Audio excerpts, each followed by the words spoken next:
जय श्रीराम। मंत्रर अर्थ न बुझिकी बर्तमान शिवंकर गोटे प्रिय मंत्र खाली राजनैतिक नारा हो जाइए। राजनैतिक मंच दिया हूँ नम पार्वती पते हर हर महादेव। ये हर हर महादेव शब्दर प्रकृत अर्थ जब बुझब सी आउ कहब ना, कारण ये हर हर शब्द सब मंत्र गोटे शब्दार्थ अच्छी गोटे भावार्थ अच्छी।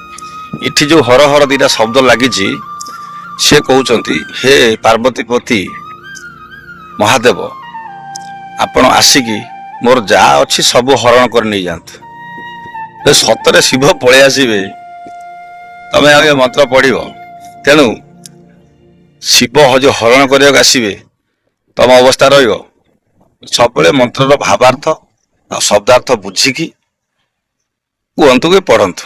जय श्रीराम।